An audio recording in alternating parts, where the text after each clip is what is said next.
Order. The Norristown Council meeting for February 3rd, 2015. If we could stand to pledge allegiance in a moment of silence.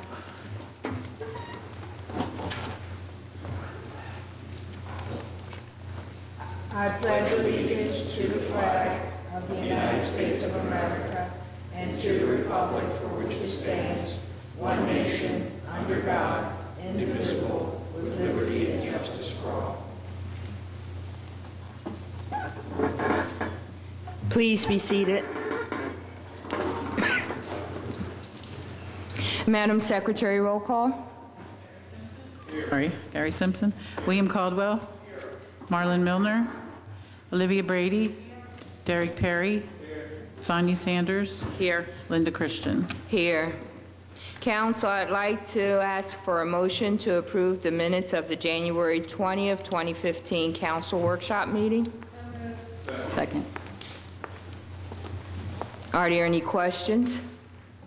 All those in favor? Aye. Any opposed? The motion passes. I'd like to announce that prior to tonight's council meeting, council met in executive session to discuss personnel. And also on January 29th, we had our follow-up retreat from last year. The first item on our agenda is a presentation. I believe Ms. Martin is here. Ms. Martin, you want to do a presentation on Expressive Path?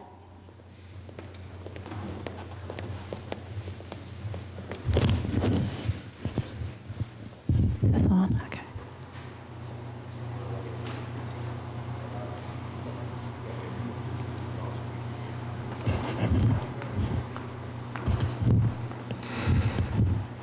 Hello, everyone. Thanks for having me here. Okay, once upon a time, I worked for the Montgomery County Office of Children and Youth, and that lasted for about 16 years. And there came a point of time when I realized that I had several interests, 4 in particular, that were taking me in 4 different directions. One was my love of the arts. One was being a fine art photographer. Another was my love of planning events, and then finally working with youth. So I combined all 4 together, and then Expressive Path was born. And that was in January of last year, when it was incorporated in Jeffersonville, Montgomery County. So up on the first slide, you'll see our logo and the tagline, which is Stepping Stones to the Arts. And I wanted to point out to you that the stepping stones are in purple, and the reason they're in purple is because we polled 50 youth in Montgomery County, and they picked purple unanimously, so now we're purple. And what I think that Expressive Path can offer to Montgomery County and to Norristown in particular is that our mission is to help at-risk youth, 12 to 19, be able to participate in the arts, being music, dance, theater, humanities, and visual arts. And so we're creating diverse opportunities for youth to be able to have positive outlets and be on a positive path. So we began creating services in September of 2014. And we became an official nonprofit 501c3 in November. So we're really proud because that's not that long ago. In such a short time, we were able to help 50 youth at the end of 2014. Expressive Path is comprised of an advisory council and also a board of directors. And our advisory council are prominent people in the community, social workers, educators, designers, artists, and the board of directors, some of you might be familiar with some of them actually, because they're from Norristown primarily. Lisa Kane Brown, Esquire, she is a Montgomery County child advocate. She helps youth in the child welfare system and juvenile justice system. Walt Musial, he's a certified public accountant. Judge Kelly Wall, she's our special advisor. She's a family court judge for Montgomery County. And Victoria Browning wife, she's an art lecturer, and I'll speak about her a little bit later. What makes a youth eligible? They need to be a Montgomery County resident, 12 to 19, in middle or high school, and from a low-income family. So even if they don't have a low income, the following criteria makes them eligible without that financial verification, which is adjudicated dependent or delinquent, a homeless youth, adopted from the foster care system, currently in the foster care system, or had been in the foster care system at one point, and then youth offenders, children in the juvenile justice system on probation, et cetera. But even though we have those guidelines, we do consider kids on a case-by-case basis. So for example, right now we're working with a youth, his name's Tyler, and he lives in Norristown, he's 21. And he wants to be a producer, engineer. And so we're hooking him up with an engineer, producer, record producer in the Norristown area who's going to be a mentor to him and help him learn what equipment he needs, what education he needs, what monies are involved, et cetera, so that he can, be on his way to practice his crafts. And that's a part of our career program. So we have 4 programs: the career program, donation, mentorship, and self-expression. And so I was just talking a little bit about our career program to just speak a little bit more on that. We're connecting kids with musicians, artists, actors, and so forth in the area. That can be a mentor where they can shadow and do internships. We're giving financial scholarships for college, for workshops, and we're connecting kids with career counselors and academic counselors in the community to help them on their way. So that's the career program. Now you see Austin, age 13, up on the screen right now, and he's a part of our career program because he wants to be a cartoonist when he gets older, but he also is a part of our donation program because we gave him a substantial donation of art supplies so he could practice his craft. This is Kira. She is a self-taught pianist, and now she wants to teach herself the guitar. So a young man named Danny, who's 18, he donated his guitar to the program, and he felt really good about being able to share with somebody that needed help, and she felt really great about getting it for Christmas. So that was helping 2 folks. Expressive Path has a self-expression program. It gives youth the opportunity to be able to exhibit their art out in the community. So for example, we had one young man who showed in a storefront window, and he sold his artwork and then was actually commissioned to do a piece of artwork. And he shared with me what was exciting to him was he learned how to do things that you don't normally learn how to do. He learned how to frame. He learned how to price his art. He learned how to talk to a customer, and then to have the opportunity to exhibit his art and get that boost for his self-esteem. So that was one example. Here's another. This is Calvin. He's 15, and he's with one of our mentors, Alex. And he had the opportunity to perform on stage at one of our events this past fall. And he met with the mentor 6 times, and then he had the opportunity to be on stage, and that's his adoptive dad taking pictures. And he said to me, the adoptive father said, it was a real boost to his self-esteem. I never saw him get so excited about something. And Calvin said, working with Alex was a real renaissance, which I thought was so cute because a 15-year-old saying it was a real renaissance was so cool. So these are some of our mentors. I was just talking about Alex. A lot of the youth enjoy working with him. He's in the upper right corner because his age isn't so much far off from their age, and so we do have some younger mentors. In the upper left corner, it's David Kaczynski and Glenn McLaughlin. And Glenn McLaughlin is the 2013 Montgomery County Poet Laureate. David is a poet, and he's an editor. And they did a 4-session workshop at the Montgomery County Youth Center, and it was amazing. I had the opportunity to sit in on one of the sessions, and I was so moved by the work that the kids put together. It was only a 4-session workshop, and one young man had half his journal filled with poems already. And one young lady during the session actually left in tears because she had written about her baby that was separated from her. And then she actually came back in the room and said, I really want to finish it, and then shared how proud she was that she had the opportunity to do that.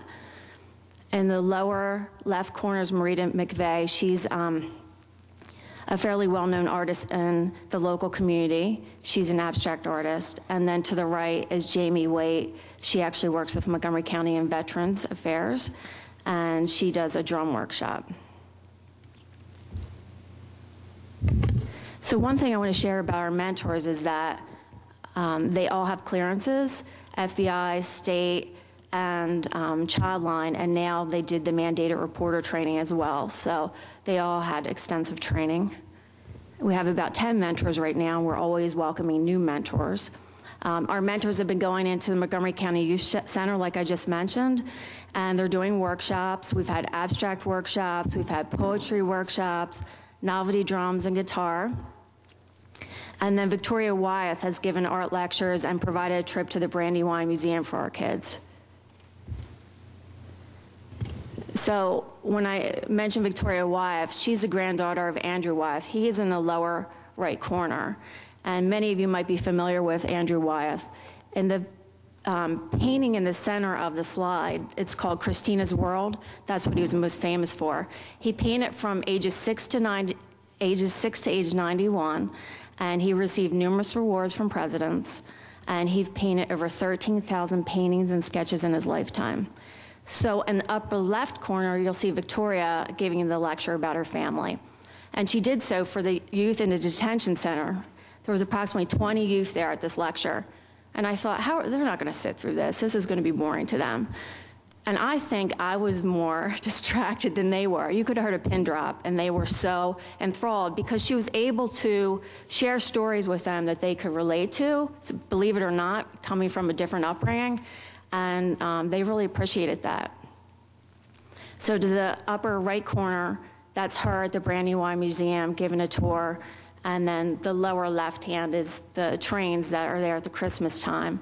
And the kids really enjoyed that. She took them to lunch, she took them to dinner, and they had a really great time. They didn't think going to a museum was going to be so interesting. So here I just jotted some of the friends of us. We're really trying to get connected to folks in Norristown area, and we have so, and we appreciate being here tonight. But Norristown Rec Department has been a huge help to us. We're getting ready to work with the Police Athletic League, do workshops in there, and we're hoping to connect more with Center Theater and possibly use some of their space. So we've been working hard creating collaborations and partnerships throughout Montgomery County and Norristown.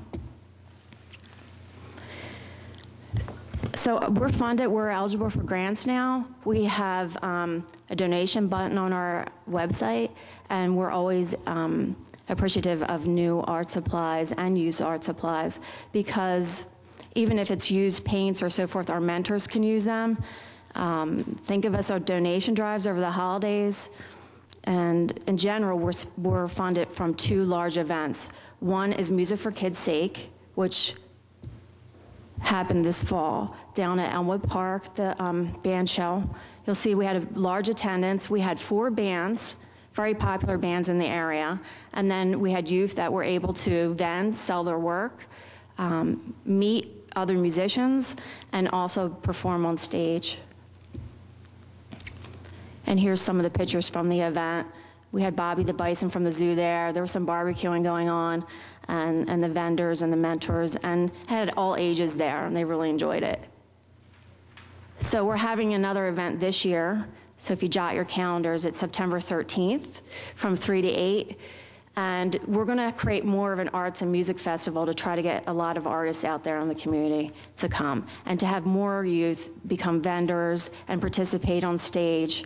So if you could spread the word about that. And we have an event coming up in April at the Girl Scouts and Center in Lafayette Hills. It's going to be a spring fling. It's going to be a lot of fun. So our goals are to expand our mentors and our students and get a permanent location, and then expand referrals from Norristown to other surrounding areas. Anybody can refer to us, social service agencies, you all can refer, parents, teachers, rec centers, youth centers, and youth can actually refer themselves. So for more information, here's our phone number, 610-331-3516, and the website is www.expressivepath.org, where you can email us. And we're on Facebook, so like us on Facebook, please. We're up to almost 500 likes, and thank you for having me here tonight.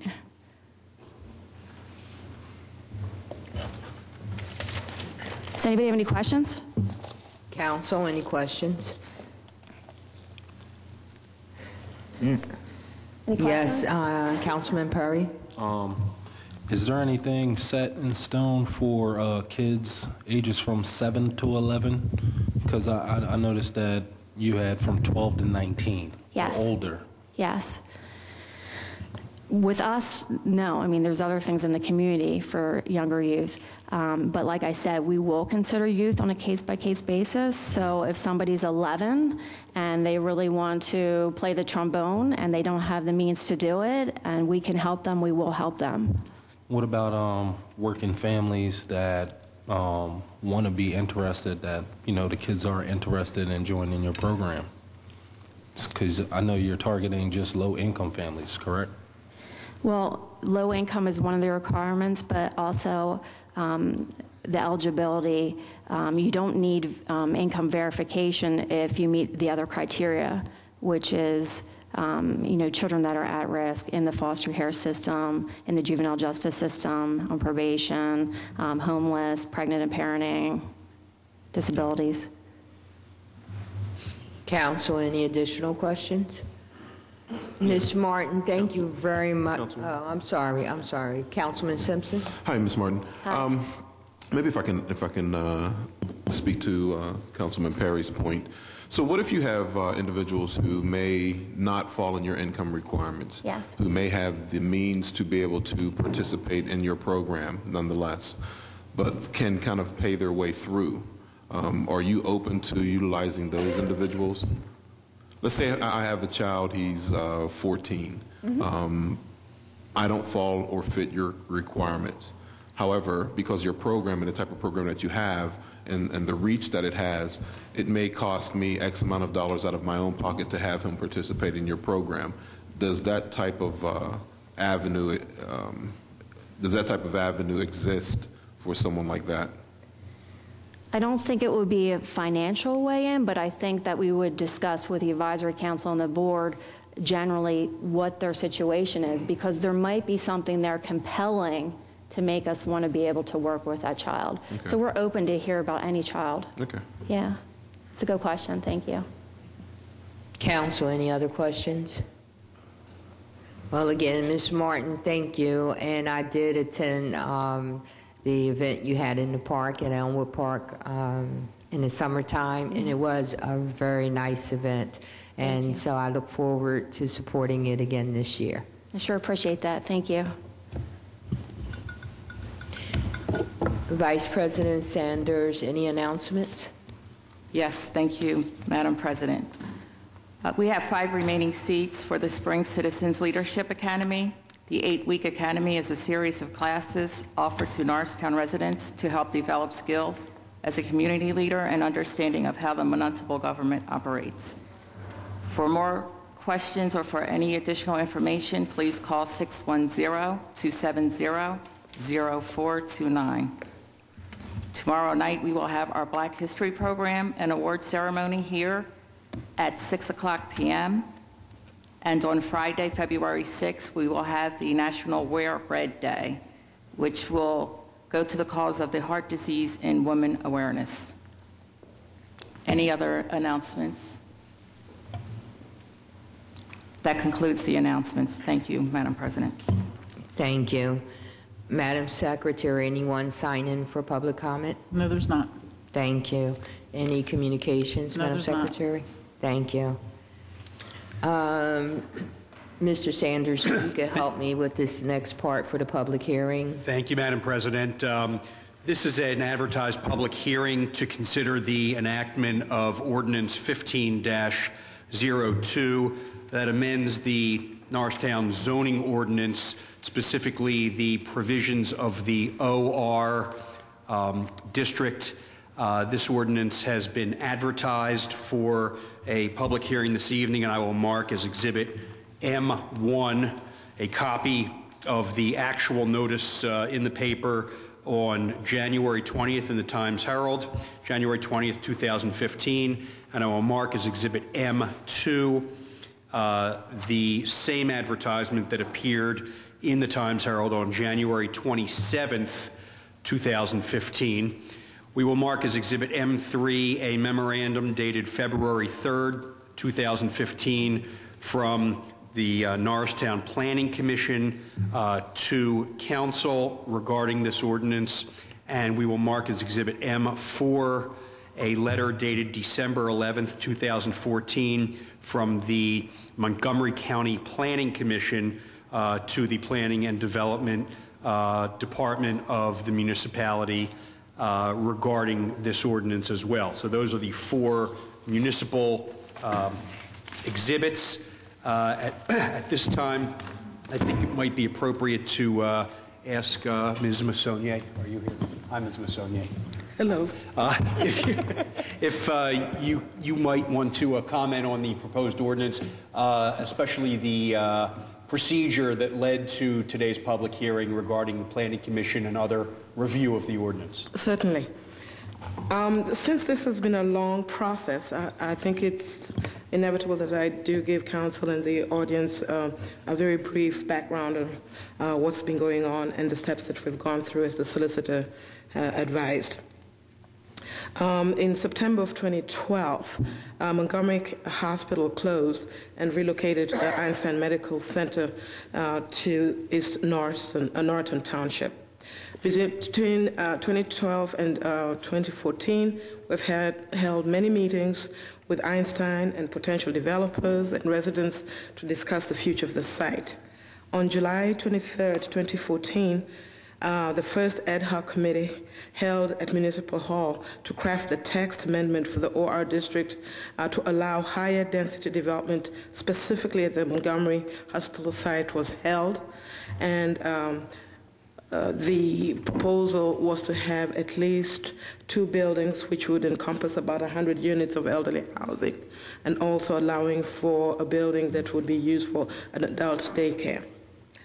September 3rd, 2014, a second committee meeting was held for additional discussion on the OR zoning district, followed by another third meeting on October 23rd, 2014, where we were refining the language of this particular text. November 19th, 2014, the fourth committee meeting was held, and at that point, the committee was satisfied with the language that was going to be proposed for this reuse of the site. The ordinance was brought to Council December 2nd, 2014, and Council voted to start the public process. On Wednesday, December 3rd, 2014, the zoning ordinance was submitted to the Montgomery County Planning Commission for the 30-day review period. And on Tuesday, January 13th, a presentation was made to the Norristown Planning Commission, at which they had no objections to this language being brought to Council. January 20th, the first advertisement for public hearing was held, as this is required by the state regulations, as well as January 27th, the second advertisement for the public hearing was held.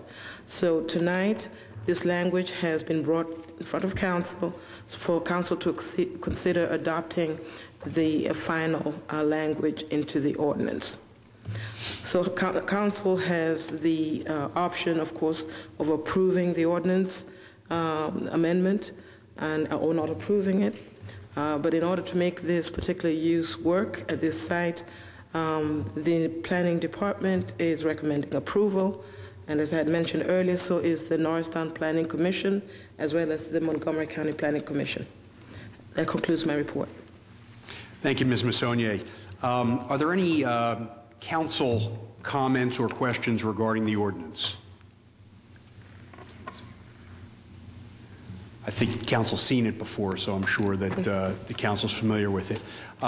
Seeing no council comments or questions, we will ask the public whether there is any public comment with regard to the proposed ordinance.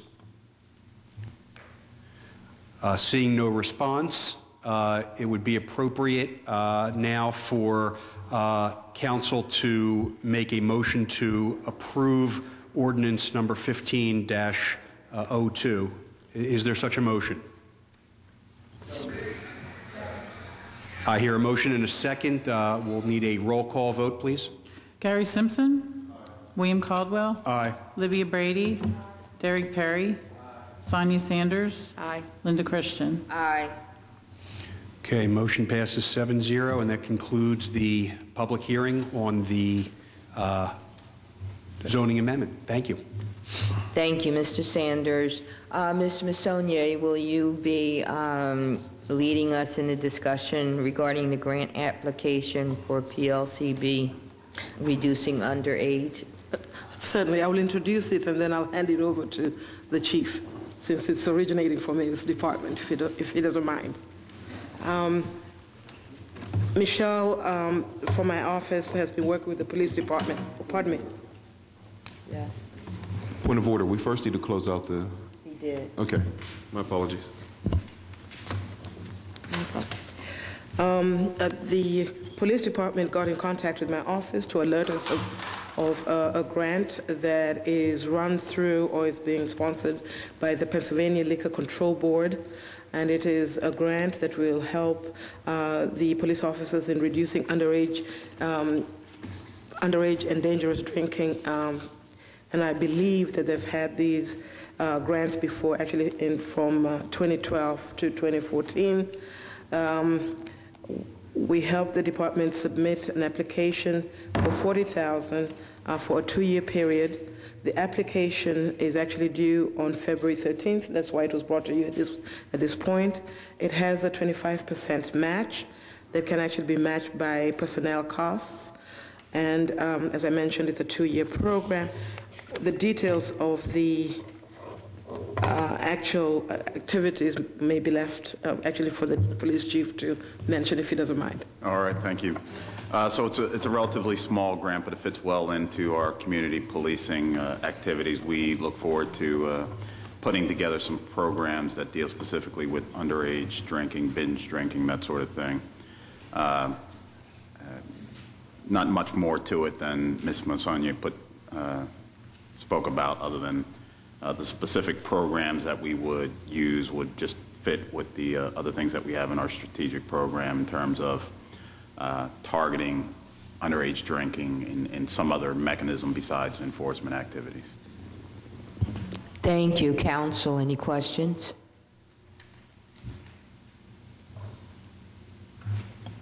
Go ahead, Ms. Massonier. I saw the light come on. Thank you. So we're asking council to give us permission to go ahead and apply for this grant. Okay, counsel, are you comfortable with making a motion to approve the application for this grant? Second. All those in favor? Aye. Any opposed? You have the approval, Ms. Massonier. Thank you very much, Council President. Vice President Sanders, if you could take us through the administration, finance, and public safety portions of our agenda. Yes, thank you, Madam President. I would like to entertain the motion to approve Resolution 15-108, which is the destruction of specific obsolete records. Council, would you like to entertain that motion? So moved. Madam Secretary, could I have a roll call, please? Well, hold on, or questions. Sorry. Could you just, and I guess our administrator could describe what these obsolete records are? I know there has been some comment in the public as to the potential destruction of historic records. I'd be happy to comment on it. We certainly are following both council ordinance as it relates to records destruction, as well as the state guidelines and requirements for records destruction. So these records don't bear any historical significance, and we are authorized to destroy them. One of the reasons we need to move on this is because our storage space in the municipal hall, which is in the attic, is way too crowded, and this is necessary. So the records that we will be destroying with your approval were our tax records dating from 1860 through the years 1961, inclusive in various iterations, cash journals from 1944, order books from 1911 to 1913, school tax records from 1926 to 1929, building inspection logs from 1954, and rebates and penalty logs from 1933. This request for destruction of these records, obsolete records, is the first of what will be a series as we clean, and we're going through the process now of cleaning and evaluating exactly what's up there so that we can bring more qualified records for destruction.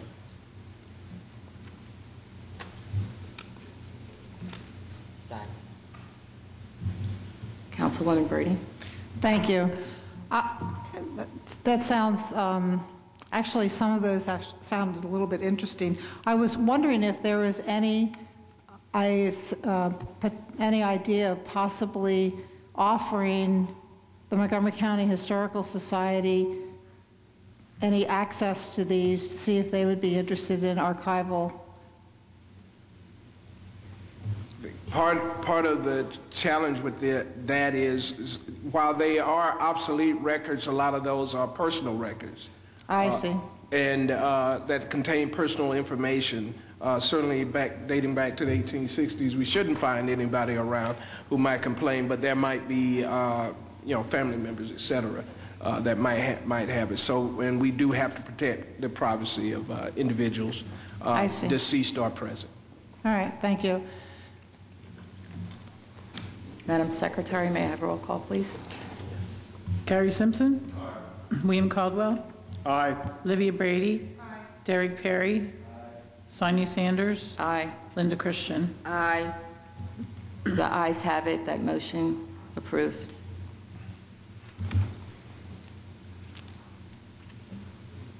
I would like to entertain a motion to ratify the AFSCME 2015 through 2016 Clerical Technical Unit contract. So moved. Second. Madam Secretary, could we have roll call, please? Gary Simpson? Aye.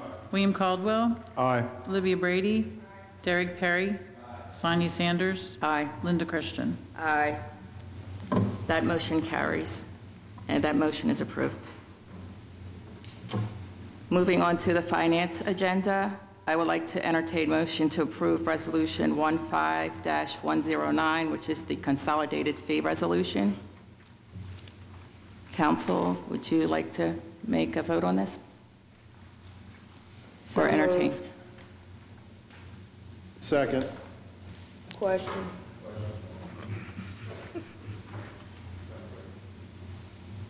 Madam President.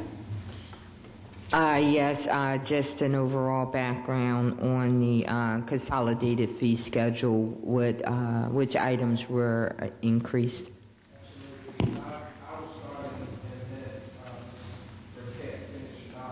As council knows from previous discussions, we annually evaluate our fee structure, and by resolution, council should authorize the implementation of fees. For the most part, we are not looking to change most of the fees in the organization. However, Ms. Burkett will delineate some of those fees. I think those changes are mainly around some parking issues. I know in council's discussion, one of the things that we're interested in doing to help stimulate activity in the downtown area of Norristown is to restructure our parking rates to make them not be so onerous and to bring them into comparative levels with other municipalities in the area. So this strategy involves reducing parking from $2 per hour down to $1.50 per hour, but also offers the opportunity for making increments of parking so that if you want to park for 15 minutes, you can pay for 15 minutes instead of having to pay for the 2 hours to do that. One of the other changes that we're making in the downtown that's going to support this effort is we're finally in a position where we will be moving away from the numbered parking spaces to park and where you park and put the ticket in your car, so that we will get away from numbered parking spaces. One which is again less onerous for us in terms of maintenance of parking lane numbers, etc., but also provides an opportunity for parking, paper parking, not to be hindered in winter months when parking space numbers are covered by snow and ice. And we found ourselves last year on multiple occasions because of the weather having to suspend parking in the downtown, which actually adversely affected us.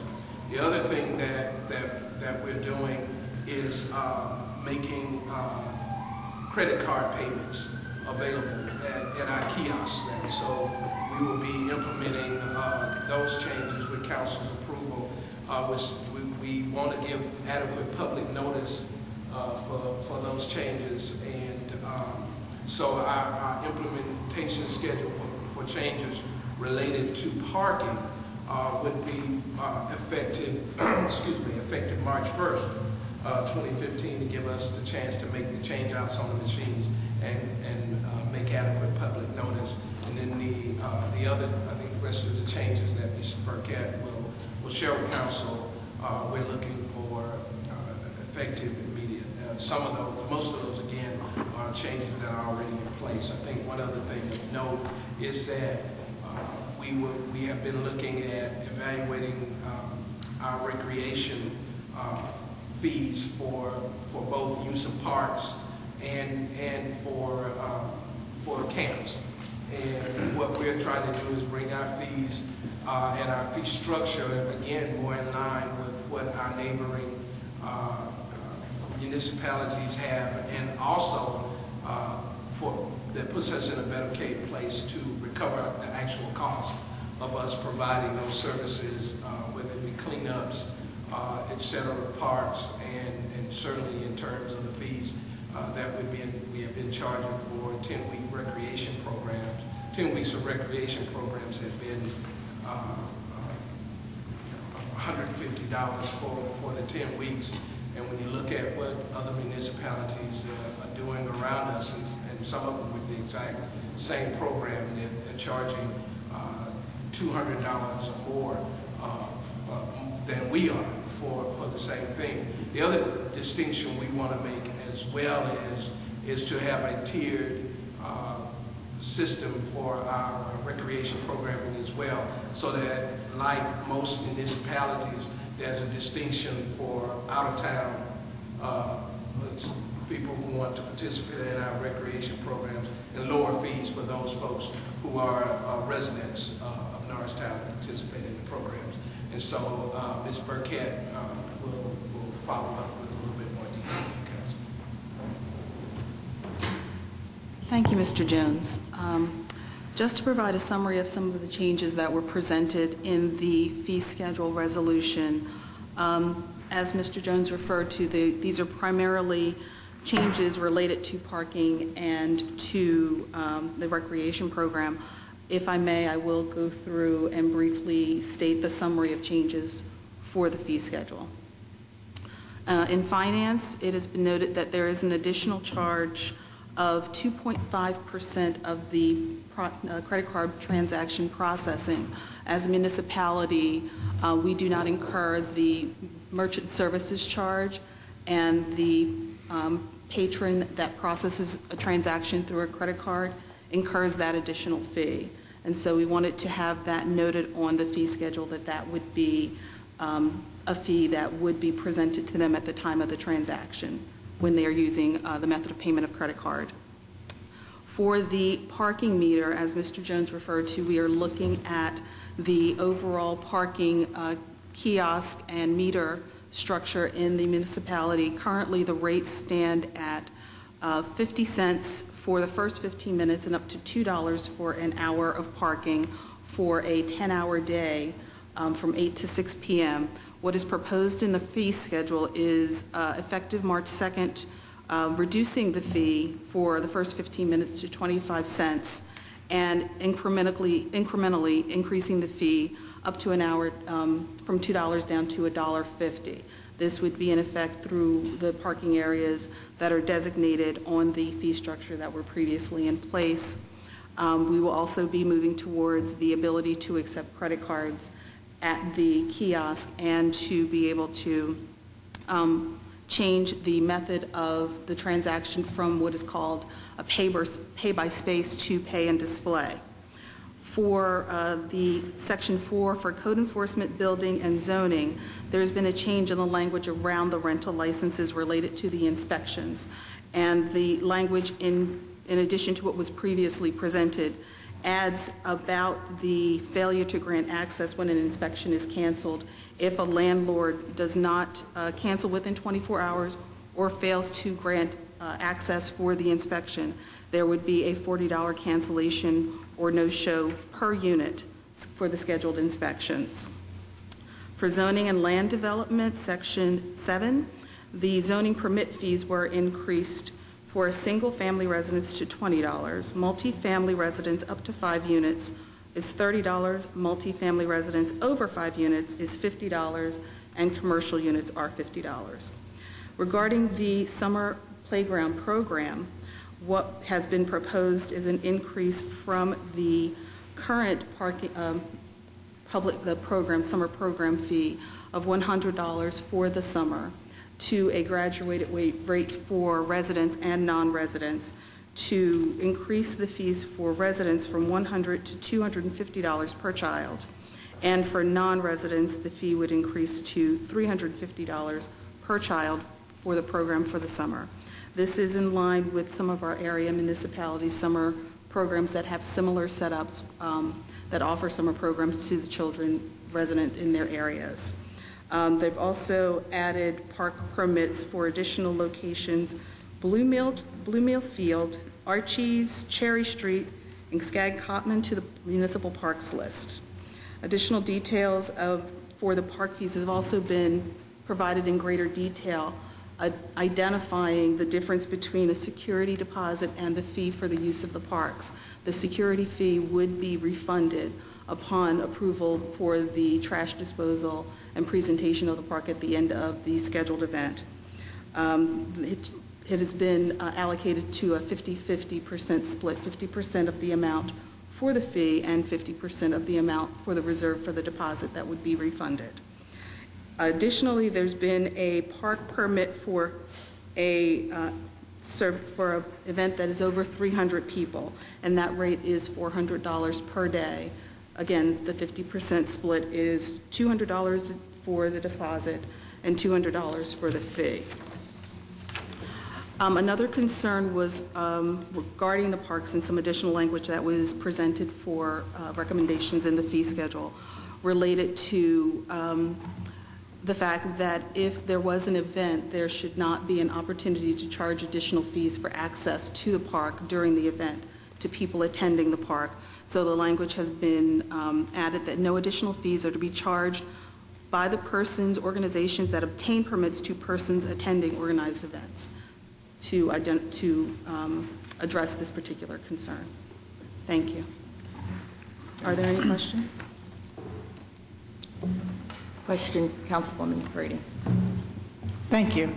I just had a question regarding the zoning and land development fees.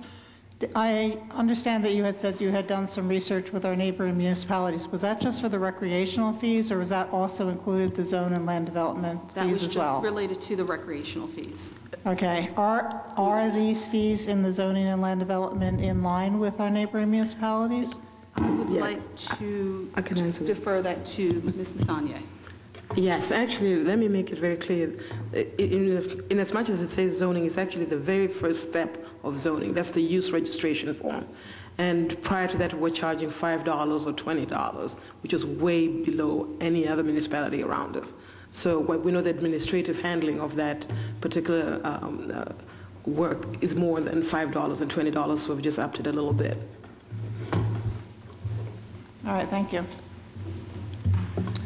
Councilman Simpson. Simpson. I'll see you after the meeting. A couple questions. One would be the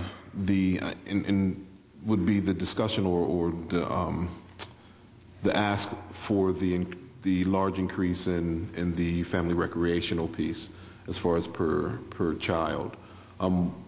When you were doing your research, what did you see as far as what other municipalities, townships, boroughs were doing versus what we had, and then what kind of prompted the $150 increase? Thank you, Councilman Simpson. And lastly, would we be pricing some of our families out of that access? Thank you, Councilman Simpson. What we took a look at were some of the area summer programs that have programs similar to us in the municipality of Norristown. Specifically, we looked at East Norton and we looked at West Norton, who have summer playground programs with facilities that are located at schools and other areas that don't have a specific designated area. We also looked at areas outside of that where the fees are, for lack of a better word, much more extensive, but they also have a more extensive program. Our summer program runs during the day. It is restricted by the fact that we do have a location. We have a number of staff that provide these services, and we were looking at it not only from a fee-related perspective, but also in the area of how we manage the resources to provide for those summer programs. Just to give you a point of reference, for East Norriton, the summer program fees are broken down for residents and non-residents of $325 for residents and $400 for non-residents. In West Norriton, the same program runs $275 for residents and $375 for non-residents. And we were looking at those 4 points of a comparison. We did not want to be the highest, but we also did not want to be the lowest, so we looked at a median rate. Looking at the increase, we are currently charging $150 for the summer program for this period, and looking at the percentage of increase versus what our costs have been over the past several years, it's a recommendation that we would look at the fee structure increasing to better accommodate what it is that we provide as a service in this respect. All right, so it's only a $100 increase, not $150. Correct. Okay. If I might add, Councilman Simpson, one of the other things that we want to be able to accomplish, because just like us, in terms of the trips that people take, they still charge additional for those folks to have to pay to go on their trips as well. But one of the things we're looking at is, recovering enough cost that we can actually reinvest a little bit more back into our recreation programming as well. And so that's part of the reason for doing it. I mean, 10 weeks of camp for $150, just you're not able to provide a lot of materials to do it. And I think us being able to help actually pay for supplies, et cetera, rather than strictly off the tax bill, is I think it makes good business sense for reinvestment back into the recreation program. Okay. So from that, we would be, so whatever trips that they're going to go on, that's inclusive of the fee, or so that fee is in addition to? Yeah. Okay. Yes. Okay. That's it. Thank you. All in favor? Aye. Madam Secretary, roll call, please. Gary Simpson? Aye. William Caldwell? Aye. Olivia Brady? Aye. Derek Perry? Aye. Sonia Sanders? Aye. Linda Christian? Aye.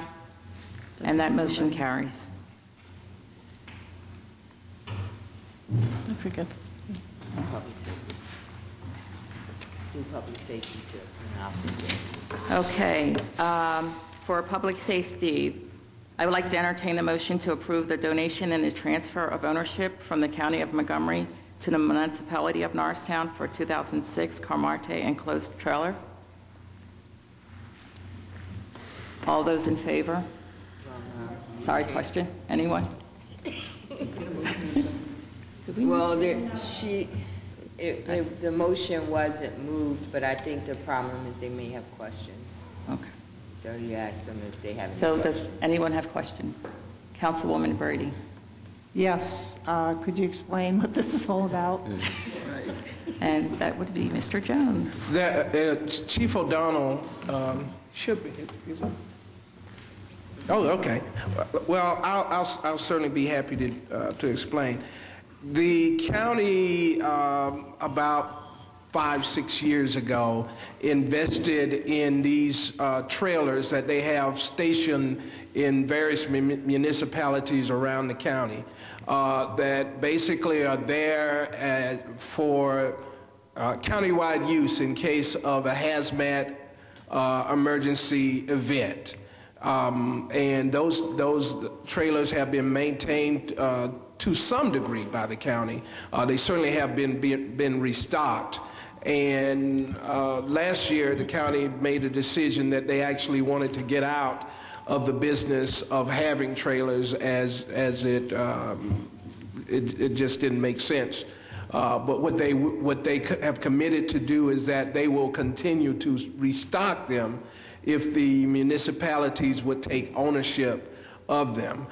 We had the trailer that we've been having, it's been sitting at one of our 5 stations now throughout the entire time that it's been in the county, and of course through mutual aid we'll continue to support any other municipality that might need it as do the rest.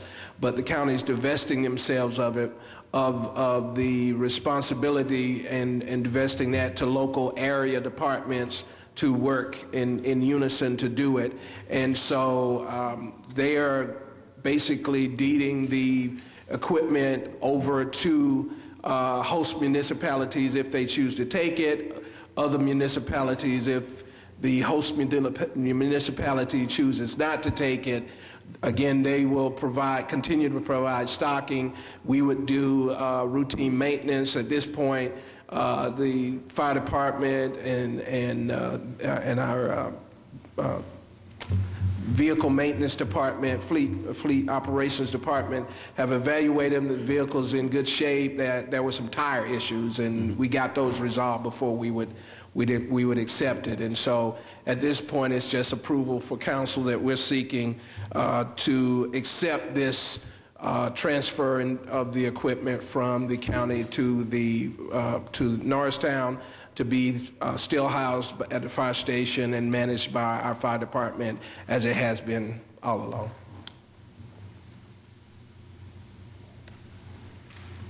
Question, Councilman Simpson. So this wouldn't be problematic for our insurance endeavors. Have we already covered it for insurance, or was that under Montgomery County, and now we're going to add that to our fleet? We would add this to our fleet under our insurance, and the cost is pretty nominal. Councilwoman Brady. Thank you. You had mentioned there was a yearly maintenance. Can you give me the estimated projected cost of this yearly maintenance? Certainly. What the fire department has estimated, based on the amount of usage, that the maintenance would be less than $500 a year. The bigger cost, if it should come, would actually be in the restocking of supplies, et cetera, and which the county will still maintain. All in favor? Aye. Oh, there was no motion. Well, there was no motion. Sorry about that. Make a motion. Got to request a motion. So I'd like to request a motion to approve the donation and the transfer. Second. Right. All those in favor? All those in favor? Aye. That motion carries. Or what we need? You got to go any opposed. Oh, any opposed? The ayes have it. Vice President Sanders, thank you very much for taking us through that part of the agenda. We have one item left under code. It's regarding HARB certificates of appropriateness. Were there any questions related to this item? Seeing no hands, I'd like to request a motion to approve HARB certificates of appropriateness for 560 Noble Street and 209 Buttonwood Street. So moved. Second. All those in favor? Aye. Any opposed? The motion carries. Council, I'd like to adjourn the meeting for February 3rd, 2015. Second.